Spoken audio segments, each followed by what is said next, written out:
일단 시드머니를 만들어야 되는 거잖아요. 그렇죠. 근데 그러는 과정은 또 어떻게 진행이 돼야 될까요?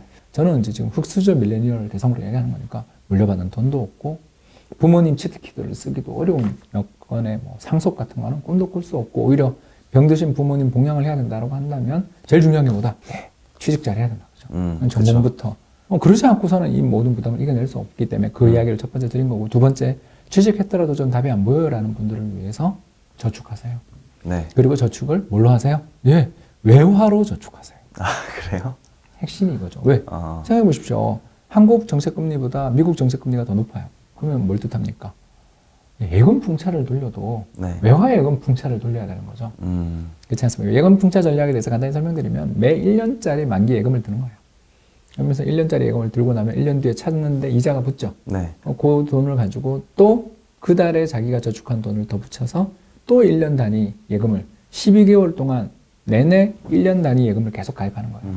그러면 두 가지 장점이 있어요. 첫 번째가 뭐냐면 자기 돈을 1년마다 계속 이번 달 월급 돈을 가지고서 만기된 걸 계속 붙여서 하기 때문에 돈이 불어나는 즐거움을 누릴 수가 있고 사실상 이게 복리 투자가 가능해지겠죠. 그죠? 그런데 이게 잘 안 됩니다, 요새. 금리 1%인데 무슨 놈의 복리 투자가 되겠어요. 그래서 예전에는 흑수저들이 가장 시드머니, 종잣돈을 만들 때 가장 추천하는 전략이 예금 풍차였는데 우리나라 1% 금리에서는 예금 풍차 너무 어렵습니다.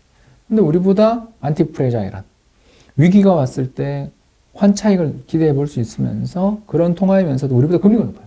작년 같은 경우는 3%까지 본 적이 있었습니다. 네. 예, 그런 통화, 해외 자산 통화, 외화 예금 풍차도 계산을 해볼 수가 있는 거죠. 외화하면 달러인가요? 달러도 좋고, 아니면 뭐 N은 근데 이자를 안 주니까. 예. 네, 저는 달러가 제일 지금 또 그 환전할 때 수수료 문제들이 항상 크니까 거래 잘 되는 통화랑 하는 게 제일 좋거든요. 그래서 예를 들어서 한 5년 했는데 운 좋게 5년 뒤에 환율 급등의 찬스가 생겼다 그러면 그동안 5년 동안 열심히 경영 공부하신 분들에게 얼마나 큰 기회가 생길지 우리가 다 알잖아요.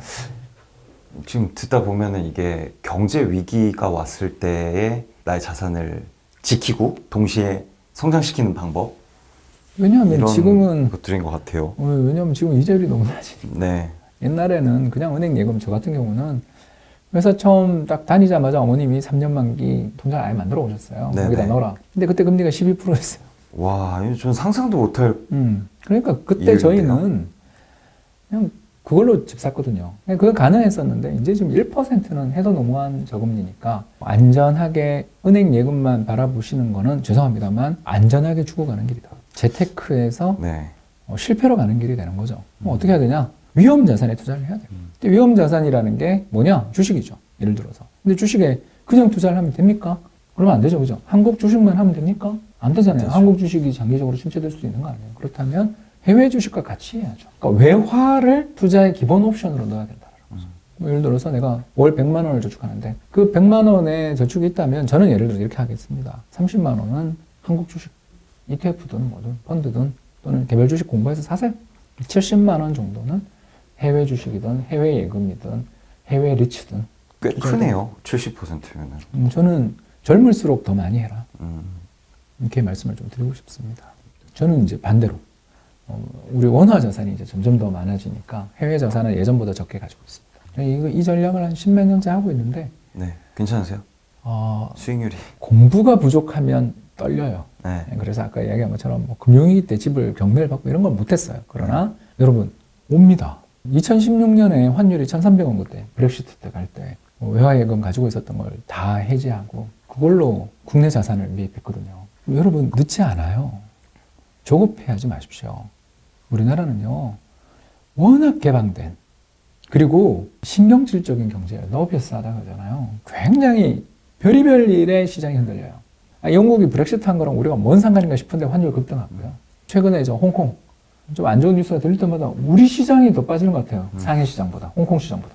이렇게 되게 수출 비중과 금융 시장의 개방도가 너무 높으면 정말 잦은 바람에 흔들립니다.